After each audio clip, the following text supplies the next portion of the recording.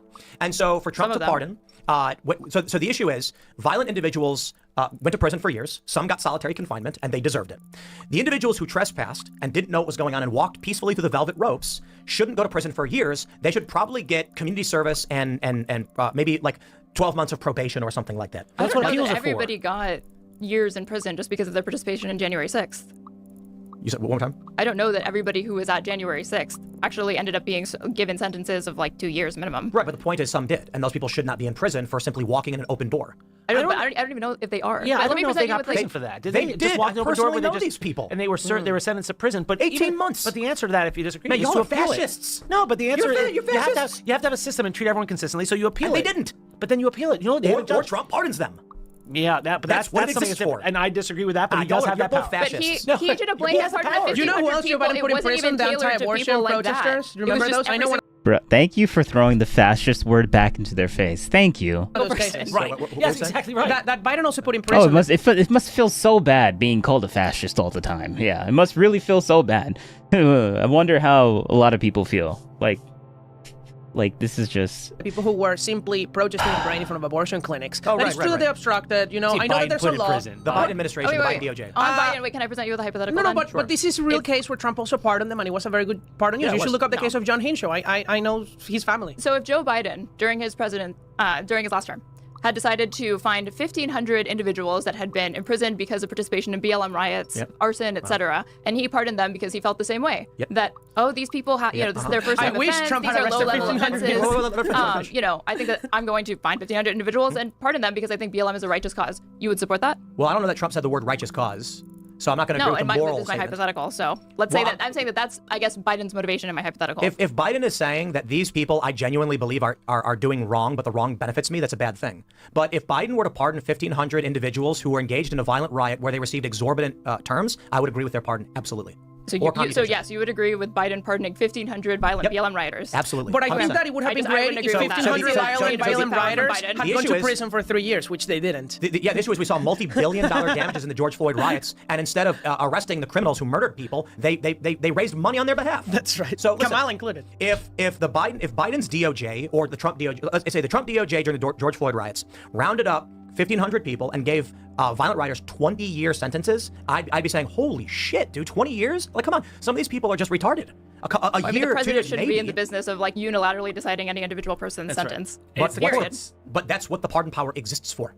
What? The pardon power exists to be a check on what is, I guess, supposed to be a miscarriage of justice, but it ends up being abused. You have Biden pardoning his son, which is flagrantly corrupt. You have Bill Clinton pardoning his brother for coke charges, right before he leaves office. That was corrupt. So if it can be abused, therefore we should not even have the power in the first place. True. Well, cops abuse their power all the time. I guess we should just have no cops, right? So stupid. Corrupt. You have Trump giving pardons out left and right. He just pardoned the Honduran drug cartel fucking dude or whatever. Though we're hearing that reason maybe that now he's going to testify against Maduro, so it may be part of a deal. This is why we need to Do you think he was thinking he was playing 4D chess on this one? He pardoned because he likes, that's the political party he favors in Honduras. No, I know it. But we need to let the story play out a little bit more. The trial of Maduro is March 17th. It begins. I think there should be a congressional check on it.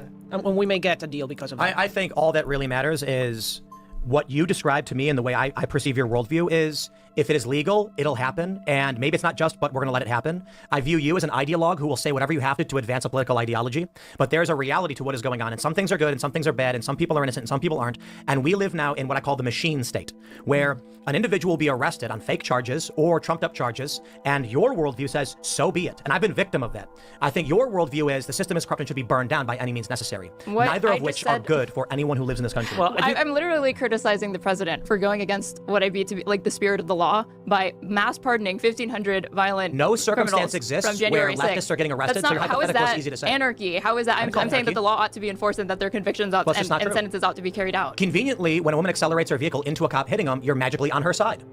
I assume innocent until proven guilty. Well, she hit him, it's on so that video. is a default for literally every single individual in this country that What is does that have charged to do with hitting anything. a cop with a car? For one, and for two, because you just said that I believe. How did you characterize my defense of? You will this say whatever you individual? need to advance your ideology. And you won't. You just said that. You just said you No, approve I of criticized Trump 1,500 endlessly. violent criminals. I said being Trump was pardoned. wrong. I said Trump lied. I said Trump shouldn't have gone in Venezuela. Yeah, I'll say all the fucking time. I am not here to advance an ideology. I'm here to figure out what's really going on in You the don't world. think Trump should have done the thing on Maduro? I say 45%. yes. So like 55, I'm against him going in. And the issue is, as much as Maduro's a scumbag and he's illegitimately in power and he's oppressing and hurting the Venezuelan people, there's two big questions. Why should the U.S. create these risks to itself? We have internal priorities. Yes. So it is a priority for us because there are foreign policy ramifications, but it's low on the list as far as I'm concerned. The second thing is, are we going to see destabilization in the region, which makes the problem substantially worse? And there's a good probability that will be the case. Do you mind if I make a quick case, Amanda? Yeah, go ahead. Yeah. Well, I don't think that this is about just like justice, in which case, I mean, obviously it's justice because it's a grand jury indictment, so it's a law enforcement operation of capturing him that went really well. But this is really, when the left says, oh, this is all about oil, actually, that's not a bad thing. You know, Venezuela used to be a major oil producer. Now it's not producing oil because of the socialist regime. If we can manage to increase oil production and take it away from Russia, from China, from Iran, which is where all these boats were headed, then that's lower gas prices for us. That's number one. Didn't Trump literally say it was about oil, though? Yeah, but I'm saying it's a good thing. Number two. I know, when you say, like, oh, but the left is saying this, it's like, no, but he literally said that, and he yes, but consulted they're saying, those oil they're saying it as if it's negative. Number two, the drug issue. A huge chunk of cocaine, not fentanyl, that's not right. Okay, it's cocaine, comes from Venezuela. It's used to fund terrorism, including Hezbollah. And number three, the illegal migration. Venezuela is the largest refugee crisis peacetime in human history, 9 million, and it's because of the Maduro regime. The reason why I say I'm lukewarm on it and lean away from it is we don't know what the ramifications are going to be, but there's infinitely more argument for someone in our backyard across the Gulf who's aggressing upon us and aiding our enemies. We tried sanctions, it didn't work, so we tried the carrot, it doesn't work, you get the stick. That being said, it was a masterfully pulled off precision snatch and grab. I'm impressed by all of that. And Trump has proven in the past he can do these quick in and outs without lasting damage towards stability. Without boots on the ground. Without boots on the ground. But my concern is if Venezuela destabilizes, we're gonna see narco terrorists get. Now, I'll tell you about the whole Venezuela thing. A lot of people say, well, you know, this can be like Iraq. Venezuela's not a Muslim country. Number one. Wow, Tim Pool having a very nuanced position on. I wouldn't have thought. I didn't think that was even possible. Wow. Venezuela doesn't have ethnic or religious. I thought Tim was just a Russian cuck or something. I'm joking, but that's what the left calls him. It's so stupid. Sort of language divisions, right? Yeah, and the civilians are unarmed. So it's not going to be like we're going to get insane guerrillas that already exist, by the way, in Colombia. What about FARC? FARC already exists, and it's in Colombia. But no, I'm saying, actually, why would they not move I just in? saw the headline yesterday. The military of Colombia saying that the FARC and the ELN guerrillas are now fleeing out of Venezuela into Colombia because they're pissed out of Trump's military action. My concern would be that these cartels are going to see a power vacuum and say, now's our chance. Well, and then we're dealing with something. The problem is that the regime is the cartel. Yeah, right. They literally are. The issue I have with it is, the issue I have with literally everything is, I have no problem calling out. The issue that I have with literally everything is, let me explain. Let me explain that for you. Literally anybody. I've criticized Megyn Kelly. Tucker, I'm a bit lukewarm on. I have questions, but he's allowed to have his opinion. Well, he says the Venezuela thing is about gay marriage. I mean, that's ridiculous. Right? He literally said that. It's about a new term that I had never heard before, global homo. That's what's terrible for Venezuela. Global homo is a very old term. Oh, really? It means global homogenization. Really? I thought it was global homosexual. No. But he said he went in because he's very culturally conservative and he wanted to impose gay marriage. Maduro literally funded BLM in the United States. Global homogenization. So the reason why I think the Israel narrative has emerged so strongly is that this is a standard intelligence manipulation. So when you're dealing with a group of people and you want controlled opposition and they're on the right track, you need to give them the wrong track. So what I see is happening is over the past 10 years, the right in this country has been heavily focused on the World Economic Forum, the SWIFT payment system, the International Monetary Fund, the what's called the Liberal Economic Order, which was created by the United States and Western powers following World War II. And the right has largely hyper-focused on that. This is really, really bad if you're part of these corporations and these like nobility, royalty, House of Lords, things like that, because you basically have a population pointing directly at what you're doing and obstructing you. So what happens when everybody online says the Great Reset is a problem? The World Economic Forum deletes it from their website and deletes it from their Twitter. What happens when people say, hey, look, you will own nothing and you will be happy? The World Economic Forum deletes it and they scrub it. What happens when we start talking on the Council on Foreign Relations and the Liberal Economic Order? The reason why we took out Saddam Hussein because he wanted to get off the petrodollar, or Muammar Gaddafi, same reason. The book, The Confessions of an Economic Hitman, how the U.S. and Western powers will remove a politician if they oppose the petrodollar system, which is clearly what we are seeing with Venezuela. Which, by the way, but the question is what's good for the United States. Right, so the point ultimately is you have this extra-national group that consists of, it's largely the NATO nations. They have an economic agenda where they create the North American economic bloc, the European economic bloc. We can see the conflicts in the Middle East with Syria up to the conflict in Ukraine, largely predicated upon what's called the Liberal Economic Order. How do you stop these fucking people from pointing at what we're doing and destabilizing it? You promote Candace Owens and get on the front page to scream the Jews. Now, when someone says something like there is an... Yes. Yes. Extra national group that is imposing its will on European and countries and North American countries. They go, you mean the Jews? And I go, no, I'm talking about corporations, oil executives, bank executives. Actually, I think the actual threat and the people promoting people like Candace Owens and even what Tucker is doing is this evil alliance of regimes, including Russia, including China, including Qatar, including Venezuela, Cuba. The Manolo de los Santos, the guy calling for the hanging of Kristi Noem, was trained in Cuba, not in Ukraine or in Germany. It was in Cuba. I think it's a red herring. Okay. I think what we're seeing is Barry Weiss is the voice of reason, and she's pro-Israel, and now she's fixing CBS. So the middle-of-the-road people like Elon Musk, where he shows that meme from Colin Wright, where it's like the left went so far left, he's now considered right-wing. Barry Weiss is your exit. She's your point of egress. You can now say, thank you for doing regular news. This means she's going to earn the favor of all the moderate individuals, and she's a proud Zionist. So it creates a positive political environment for someone who's overtly a proud Zionist. You then promote the most wackaloon conspiracies against Zionists from Candace Owens. So the people who follow her, like a Pied Piper, are going to go out in public and say retarded things that scare people. Who do you think is promoting her, for example? Oh, YouTube has her on the front page every single day. But who do you think is behind that? YouTube. Yeah, no, I think it's a coordinated effort from what we describe as the establishment in this country. So what happens? So you think there are rich people who are doing that in the U.S.? Rich is a bit reductive, but let's just say powerful people from various governments, corporations, or otherwise. And how do they gain from it?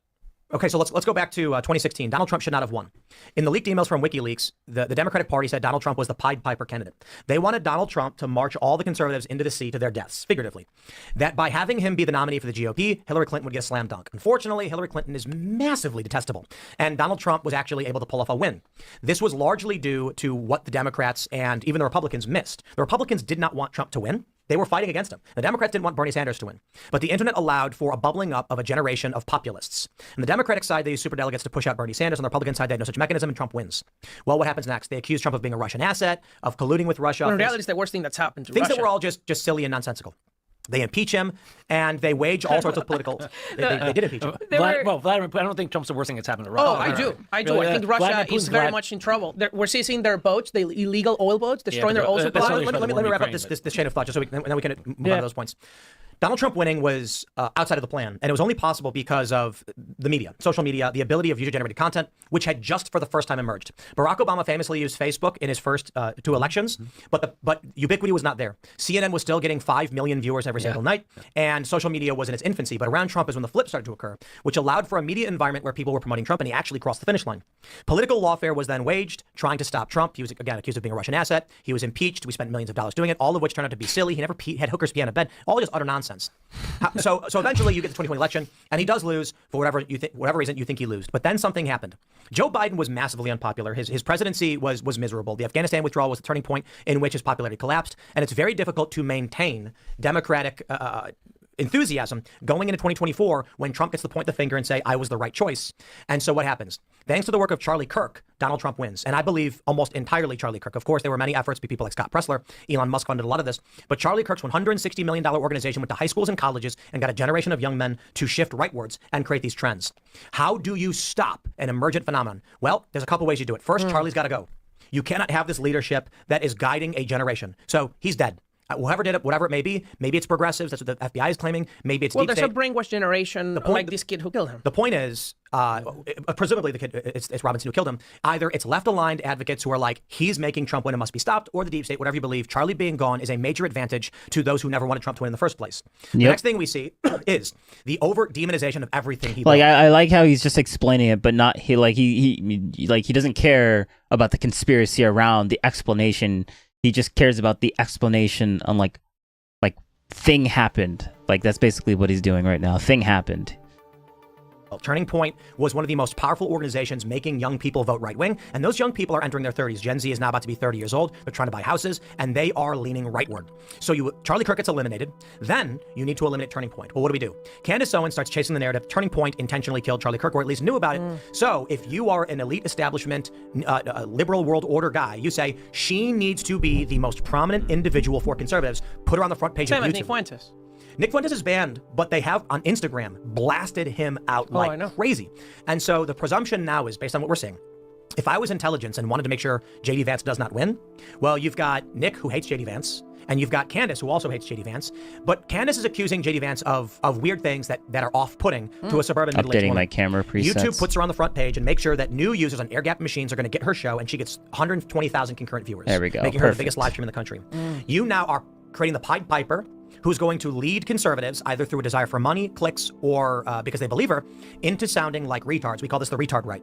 Because if you want to win for your worldview, going to a person walking down the street and asking them if they believe that Erica Kirk is a literal machine built by the deep state as an actual robot to control the minds of people, and that Turning Point has betrayed Charlie's behind it, and the Zionists invaded Venezuela, they're going to look at you like you are fucking retarded. And you will earn not a single vote. And I'll tell you, there are a number of people who believe that it's crazy. You mentioned CBS News, and so I did something with the Free Press a month ago that just got published, where we talked to Mandani voters in the street in Washington Square Park, and I'm from Venezuela Socialism. So these kids ends up telling me at the end of the conversation, unprompted, oh, well, but the Jews control everything anyway. God. And so what do we have now? There was a repulsion towards woke, Bud Light Effect, Target. These companies lost massive amounts of money, and the corporate press largely attacked Donald Trump for years, damaging their credibility. The Jews control everything narrative even infects normie people. Like, it really does. It infects people that are just not political at all. Like, that's just a saying you say in just normal life. I've met so many non-political people that just say, yeah, the Jewish, the Mossad or something is probably out to get you. Like, I remember I was like giving a justification for like what's going on with like the October 7th thing, and they were like, the one guy was like, the response was like, "Are you a facade agent?" And I'm like, what? But actually, to be fair, he was a more political person that watched that watches the political stuff and the political culture war and everything. So he is a part of that. So I guess I can't really call him a normie, but yeah. See, I talk about the time when I stopped watching CNN. I used to watch CNN 24/7. It was always on. Because if news broke, CNN would have it. This is true. In 2018, I had a projector. I thought you were just 10 feet. This is true. No, it's not. A story would break and CNN would be like, breaking news, there's an earthquake in Southern California. And I'd be like, wow. One day, I saw online that there were riots in Iran. And I said, whoa. And I looked up at the screen and they were talking about Trump. It was a midday panel about Trump. And I said, well, I got to find this story. So guess what? I flipped to the news, Fox News talking about Iran. So I left it on. After the story was over, I went back to CNN, went back to my computer. Then a few days later, there was a hurricane, a big story about a hurricane or something. And I look up at this projector screen, panel talking about Trump.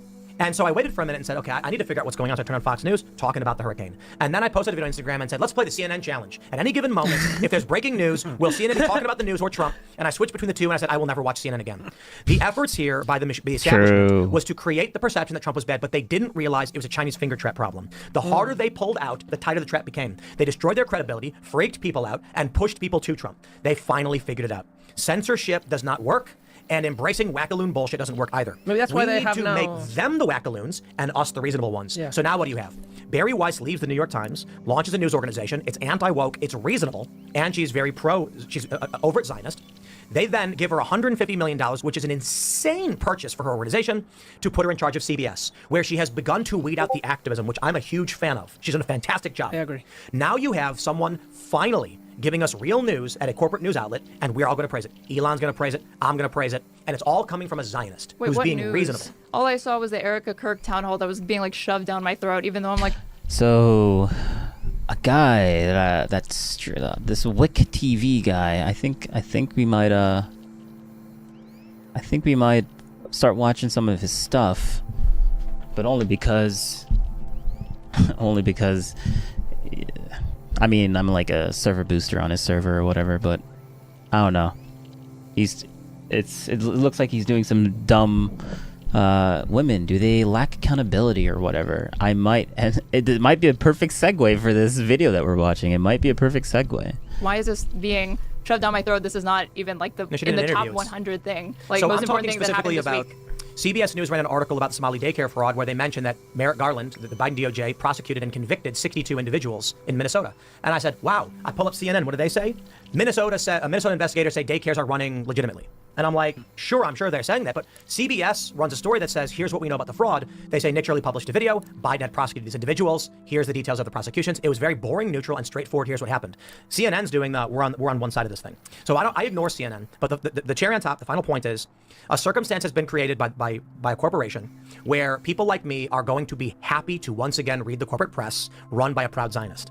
At the same time, Candace Owens sounds like a retard, and she's blaming Zionists for literally everything. So the middle-of-the-road people that sway these elections are now going to say Candace is nuts and sounds like she's crazy, and Bari Weiss, the Zionist, sounds reasonable and acceptable. What did you think of her decision to not run that 60 Minutes episode on CCOT? It's exactly what I'm talking about. It was beautiful. Absolutely. I mean, they're going to run it. They're just modifying it. I thought the reason made no sense to me because she said, well, we didn't get it. We reached out to the White House and we didn't hear from them. That's so not we correct. felt like we can't give like a complete story without them. But That's I think not that correct. they can obviously run a story if the White House declines to The comment. story was that they did receive a response from CCOT and the White House, and the editors chose to omit it. She also further criticized them for rehashing old talking points that weren't relevant to the current developments on CCOT. And it's a very neutral thing to do for a news organization to say, guys, this story you're putting in, large chunks of it, already reported. So why are you including it? And we got a statement over here that you can include. I don't understand why you're not doing it. And they freaked out because they're activists. When Tony Dokopol, however you pronounce his name, ran a story saying, on the anniversary of January 6th, Donald Trump claims the Democrats are presenting a false narrative on what actually went down. Well, Hakeem Jeffries says that Trump is trying to rewrite history. End of story. They said that he was both sides in the issue. And I'm like, no, it's a normal news report. Trump said this, they said this, more at 11. And they're attacking him as if he's the activist. So I think Bari Weiss has done a beautiful job. But more importantly, to break it all down, the real point of this is not to debate the minutia of what CBS is doing, but that my view of what they're doing is it's a coordinated effort to make people who hate Israel look like retards. And to be honest, a lot of them do look like retards. I mean, they generally are. And to pull the middle-of-the-road people who feel the media betrayed them back into the fold of supporting the American foreign policy machine. Very interesting. Well, that's what I do. Hey, I like Bari Weiss, and I think that we should give her. She's doing great. We should give her, time to try to fix things. That you're saying it's already fixed, but it takes time. Bro, There's a lot of institutional issues there. I've been reading. I've been pulling up CBS News articles, impressed that they're actually reporting the news. And I'm glad they hired Bari Weiss. While I can point out, I think there's a strategy behind everything they're doing. Some might view this as malicious. I'm not saying it's good or bad that they're doing this. I'm saying it appears to be what they're doing. And by they, I mean powerful politicians, corporate interests. I think YouTube is intentionally putting Candace Owens on the front page. What I mean by front page is new users who don't follow politics are being recommended Candace Owens because they're trying to tell conservatives. It's a brilliant strategy. There are a lot of people who are conservative who are actually only espousing these opinions because they get views and they make money. We saw this with the emergence of the white nationalists on YouTube years ago, but they got banned. It didn't get rid of their movement. Nick Fuentes is just more popular. But if you can convince people who are chasing an algorithm that sounding like Candace Owens is the way you should bring your career, in 5 years, these people will not have careers anymore, I guarantee you, because they sound like retards. Their views are being propped up by recommendations that won't exist. And there's some individuals that I know that are friends of mine that have shifted their narrative from powerful corporate elites and governments are manipulating us and stealing our money like big corporations, and they're not paying their taxes, to now it's actually the whole time it was the Jews. And I'm like, well, okay, when it's in not, reality, and you're it's wrong. the Somali daycare owners. You mentioned the CBS getting better. I did not find this story on CNN, on CBS, or anywhere really except Fox News, which is Jim O'Neill, and I mentioned this before the show, that I think he's Deputy Secretary of HHS, that he confirmed that the Somali UN permanent representative, his name is Abukar Dahir Osman, has ties, he's listed for Progressive Healthcare Services in Cincinnati, which is one of the fraudulent daycares. And it gets better, because this is the president of the UN Security Council right now, who was calling a meeting to condemn President Trump for arresting Maduro. So we have the immigration story in Minneapolis, the daycares, that's why we have the riots, that's why this person died. We have the Somali daycare itself, the fraud. We have the UN, we have Venezuela, all connected. And I think it speaks to the idea. There is. No, I just found this on CBS. U.S. seizes fifth oil tanker. Wow. Oh, yes. And they're publishing the videos, which I find really badass. I will say this as an aside on the Venezuela thing.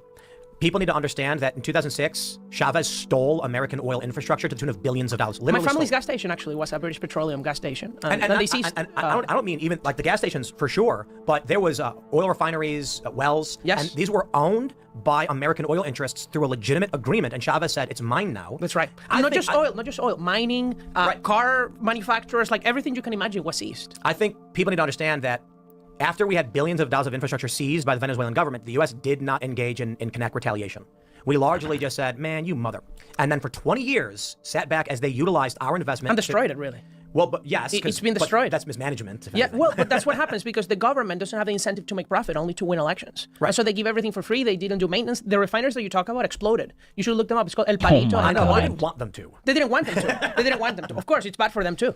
I think my prediction for the next few years, based on everything we're seeing, is that the right, the retard right, is going to fizzle out and burn out. These are the people who think the Jews are responsible for everything because that worldview can't do anything. Right. If you genuinely believe the Jews control everything, what is your mission to better this country? Quite literally, there isn't one. Well, it gets You're very not gonna dark. invade actually. Israel. And it doesn't stop with the Jews. It always goes to then Western civilization. Look what Tucker Carlson's doing. He starts with the Jews, but then now he has a place in Qatar. Now he's saying that we should all. He actually said that there's never been any American killed by Islamic terrorists. Since 9/11, he said. And Since 9/11. And he had a Daily Caller person who got beheaded by ISIS. Who he found a Daily Caller.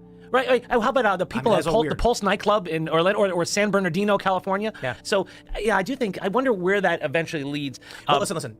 Like, it is so absurd to say. I've not seen Tucker, but on the surface, presuming he has said that, so I'm not trying to... he did, I'm not trying to differ. He did. That's insane. It's insane. And when you go to go to any random liberal or conservative and say that to them, they're going to be like, that's retarded. So my point is this. If you want to win an election, I need to go out, find a random person and ask them, what do you need to do to get them to vote your direction? They're going to say, make my rent lower, get me milk, bread, and That's eggs. why Mamdani won. Exactly, I agree. Mamdani is an evil activist who wants to destroy the police. I mean, he has really bad intentions. I actually don't buy the whole thing, good intentions for him. But he was a very good campaigner on it. And now we're going to see him. What did he do when Maduro got arrested? Oh, this is a violation of international law, an act of war. The same dude who wants to arrest Netanyahu. Right, I called him out. So what are you talking? So you want war with Israel, I'm guessing. So let's just say this. What policy position can you make to benefit the life of the swing voter by blaming Israel for all of their problems? No. It's not a rhetorical question. No. If I were to believe that Israel was actually secretly controlling everything and was the root of all of our problems, what would I say to a person walking down the street to vote for me? Would I say, trust me, I am going to cut off foreign aid? They say they're going to cut off foreign aid, which is peanuts. Now, if you want to cut off all foreign aid, I think that's fine. That's a principled argument. I think it may be one of yours. That's fine. I agree with it, yes. That's principled. But to say... No one's going to vote for you. Right. But to say you're going to just cut off Israel $3.8 billion, but not everyone else who gets billions even more than that. Wait, isn't the pitch for this to, to get the swing voter concerned about Israel, the whole thing is that, the Zog meme or whatever, the Zionist-occupied government, so what they say is, the reason why there's an affordability crisis in all of this is because Zionists occupy the government, and so if I come in, then I'm going to eliminate those forces from within the government, and then all of a sudden everything's going to be hunky-dory for you. And that's what you would have. So if that is your worldview, that's right. That's your pitch to the swing voter, and their response is going to be, what?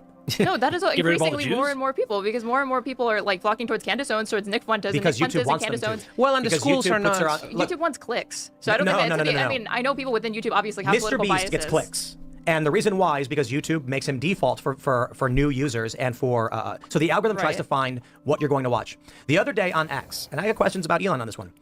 In my feed, actually, let me just pull this up because I want to show everybody and prove it. So I'm going to pull up the image. I got a post from Candace Owens.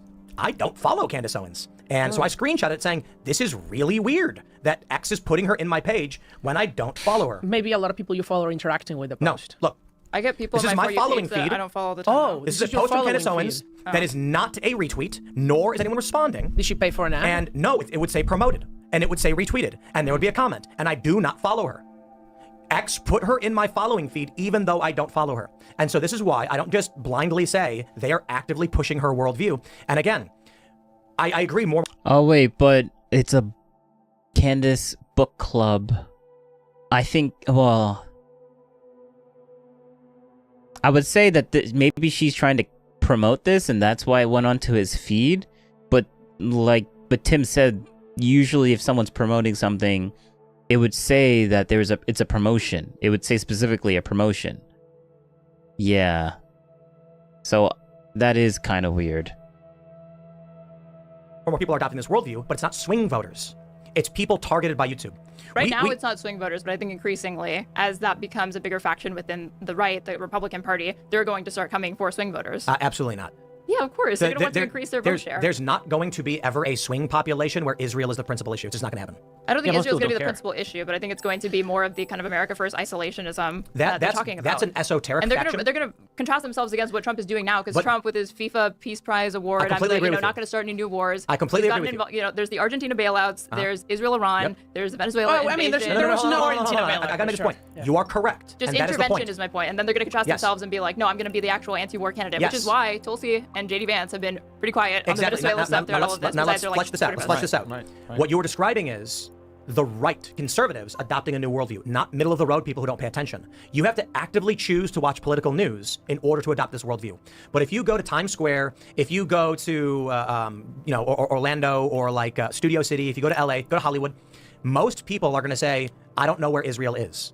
No, I don't think Well, it's you know because almost Candace Owens is True. appealing to normies. Candace Owens at this point sounds like a targeted individual. She literally sounds like a woman who, if YouTube didn't exist, she would be screaming at traffic, in my opinion. And this is like YouTube is choosing this who is watches being her. fed out to normal people that are going to become radicalized just by watching. I will bet you $1,000 that if we walk down the street and ask people what their biggest issue is, Israel ain't going to be one of them.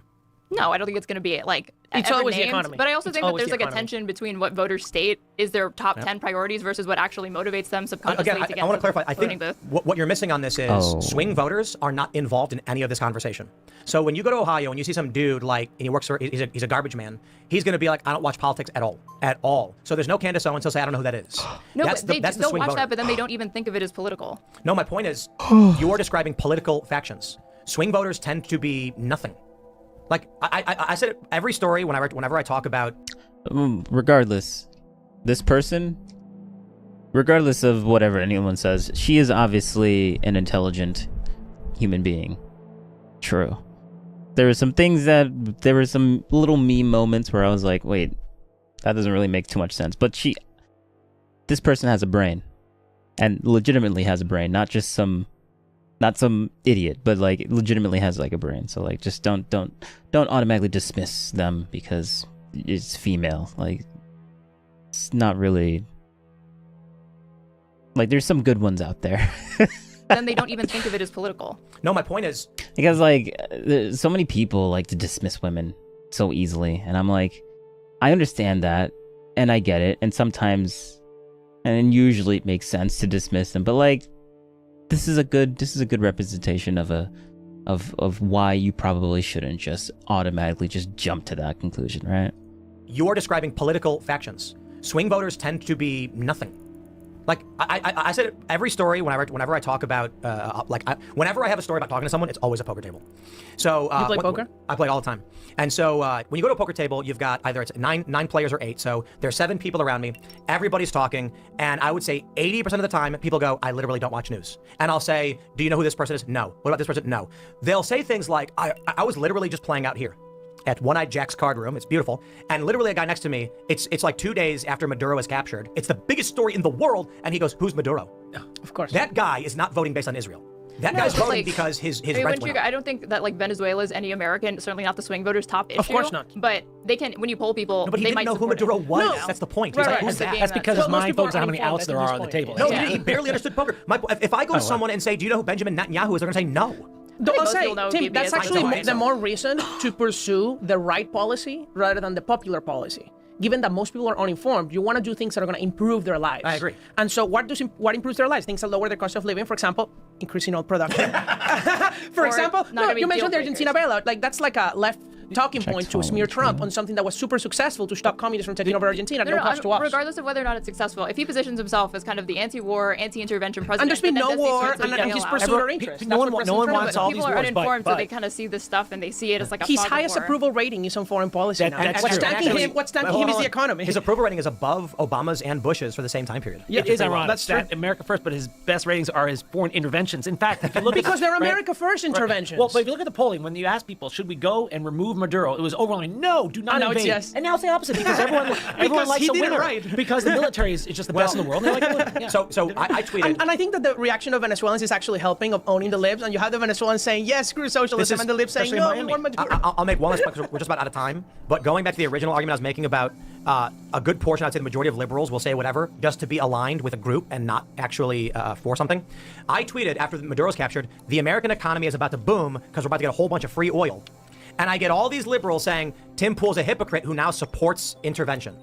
And then the Krasensteins post a series of quotes from me where I say I oppose regime change and intervention and then claim I'm a hypocrite. And I'm sitting here being like, it is a fact statement that we are going to take the oil from Venezuela and it's going to boost our economy.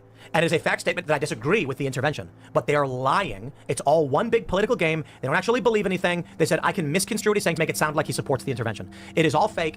Everybody's lying. Yep. The conservatives who have True. flipped, the retard right, are doing it because they're either scared of dying or they want to make money. Those are my final thoughts. Do you guys have any final thoughts? Wait, you don't support it? Support what? The He said regime. it was 45, 55. So. 45, No, I 55 do not believe Maduro? the U.S. should have gone into Venezuela. Okay, wait, really quick. Do you think it was constitutional? Absolutely, yes. It was So a law yes. enforcement operation. It was absolutely constitutional to do. Constitutional. Dave? Constitutional? Gray area. You Gray can argue area? both ways on it. Yeah, sorry. But I hate to ju- equivocate, but- just to give my final thoughts. Real quick, I agree with you on that. this is a situation where it's largely an argument, and I believe there are very strong arguments for it not being constitutional. But I think, based on constitutional precedent, what we have seen in terms of Supreme Court rulings on what the president is allowed to do, it would ultimately be decided as constitutional. That being said, we shouldn't have done it. I appreciate the economic boom. I appreciate the oil. Venezuela has aggressed upon us to a great degree. I think we are about to face, and I could be totally wrong on this one, unintended consequences, as we often do, destabilization, and you might argue that basically putting a stop to our adversaries taking from our region and being benefited is the greater good. I think we might actually see instability, which causes a problem in our own backyard. I'll say just my final thoughts. I think President Trump didn't run on isolationism. He ran on America first, and that includes interventions that are in the interest of the United States, such as destroying the nuclear arsenal of Iran that he did and didn't cause World War III, or taking Venezuela's leader, who is a narco-terrorist, who has sent drugs to here, who has sent us to Nicaragua, who have killed Americans, who has destroyed our oil industry. Hold on. You're saying all those things, but there was one thing he did that's more egregious than the rest, and it's when he was addressing a starving nation, he pulled an empanada out of a drawer and took a bite. Oh, man, I saw that one live when I was living there. No, that's true. I'm kidding. That was the worst thing he did. And Chavez used to say being rich is bad with a Rolex on his wrist. I mean, this is how Marxist leaders are. Totally. And so I actually think this is going to be very successful. I think Secretary Rubio has done an incredible job. He's literally a Hassan Piker, except he legitimately ruled a nation. That's wild. I mean, he's going to go down if this finishes well this year as the best Secretary of State in U.S. history. I'm really grateful to President Trump for what he did in Venezuela. Do you think he'll be found guilty? Who? Maduro? Oh, he will be found guilty? Easily. Come on. First, I do. Let me say something. The military-industrial complex is locking him up. He is guilty. Number one, he is guilty. Number two, Ron DeSantis, very smart. He's going to put state charges. No matter if we get a Marxist president in 10 years that wants to pardon Maduro, he's going to prison in Florida here. And it's the Venezuelans who are going to be the jury. I don't think the state charges will stick, but I do think he's found guilty at the federal charges. At the federal level. Can my final words would be, we haven't mentioned Iran at all here, and it's amazing that you see the yearning for freedom from the Iranians to be freed from the Ayatollah and this oppressive government. And to bring back to Tucker Carlson, it's interesting that his comments, his podcast is being played by the Ayatollahs right now. Oh, yes. To try to, as part of government propaganda. You know you're on the wrong side of present and history when the Ayatollahs are playing you for propaganda. Very socially conservative, haven't you heard? I don't agree with that. I think in America there's a plethora of opinions and they're allowed to have it. Just because somebody agrees with you on one thing or you agree with them on one thing doesn't mean that it's intentional, it's bad, or you're wrong. There are going to come many times when, the world opposed what we did in Iraq. Right? There were protests all over the world in countries we are allied with and countries we are enemies with. And I think history shows that the invasion of Iraq was a mistake, and basically everybody agrees. So if you were coming out in the 2000s saying this is wrong, we shouldn't do it, they'd be canceling you. They wouldn't invite you onto these TV shows. And so sure enough, you're going to see in foreign countries them praising you for having called it out. We'll see what happens. Tucker may be right on some things, he may be wrong. I'm lukewarm on Tucker right now, because there's some things I've seen where they seem to be contradictory, like when he claimed he didn't know Tommy Robinson was, which is like what you've interviewed him like 2 or 3 times. He's famous. There's a few people. That being said, I don't think Tucker's done the overt, cowardly, or evil things we've seen from others. So I say I'm lukewarm. You saw he brought a FARA registered agent of Venezuela into his show and he didn't disclose it, right? Robert Amsterdam got paid $4 million by the Maduro regime. Yeah, but and that's again, the episode the episode where Tucker said Maduro is actually socially conservative. I see no difference between Tucker and Candace Owens. I really think they're two sides of the same coin. Well, Candace might be more mentally ill. Yeah, I mean, Tucker's not coming out claiming that Erica Kirk was a robot. True. I think Candace Owens might be more mentally ill. Based. Oh, that's a good one. Bridget McCrony Tucker just asks questions. He doesn't actually come out and say it. Right. That is true.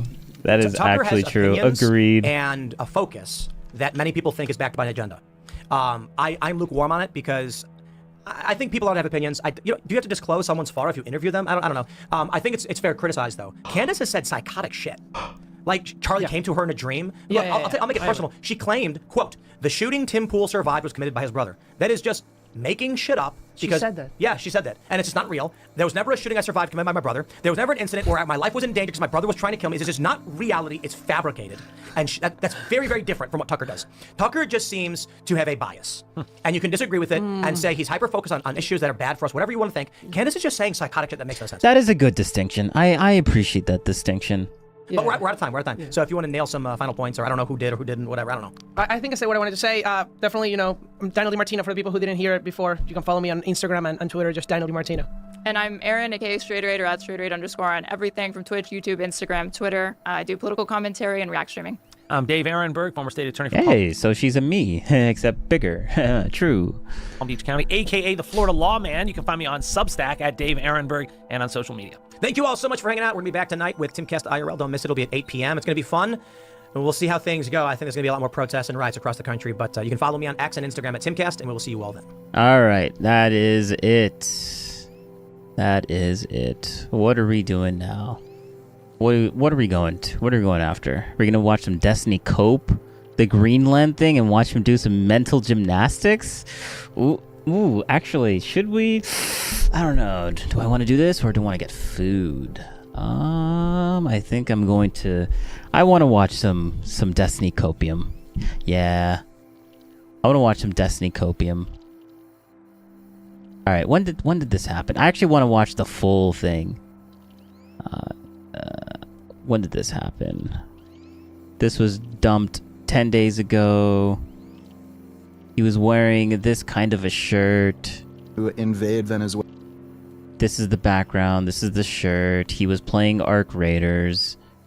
Alright, let's just scroll through this. So he was just majorly playing Arc Raiders. Okay. No, maybe I'll just watch this here. Let's just watch this here. We'll skip the propaganda. Well, hi, what's up? Wow. I think. Hello. How you doing, buddy? I want to talk to you about Venezuela again. Okay. What's up? So, from my perspective, for the time being, I only see positives with the, Trump invading Venezuela situation. So again, it gets China out of South America. Again, they're importing missile systems into Venezuela that could reach the United States and could certainly help to give them power over the Panama Canal. Venezuela was also training Islamic terrorists from Hezbollah and other Iranian proxies. That's why there's big Muslim communities in Venezuela right now. It's because terrorists are just bringing their friends and family members over. So also not a good thing. And there's also them trading oil with China and Russia. So, the United States does get some control over the oil resources in Venezuela. Might be a little hard to actually take advantage of that because... Oh yeah, so this Vegan Gains guy, he's also a leftoid, but he's actually giving a normal take on what's going on in the world, instead of being 100% biased towards one political side or being a political hack. Is that what you called them? And then now we're going to watch Destiny do some mental gymnastics because of his hatred towards Trump, and Trump can never do anything good. I think at one point he says okay, maybe all those things are right, but I bet Trump didn't actually think any of this thing through. I bet it was everyone else but him. And I'm like, oh, okay, good one, Destiny. Drink some more bunch of issues with oil investors wanting to even bother in that region because right now they don't have the best security guarantees, and they're hesitant since Venezuela has nationalized their oil industry before and basically stole everything from them. And their oil extraction and refineries are basically non-functional. I think they're operating at 20%. So that is kind of when people say the U.S. invaded Venezuela for oil. I don't think that's really what it was for. It's more of a national security thing, where they're just trying to create a checkmate against China and just weaken Russia. Okay. Let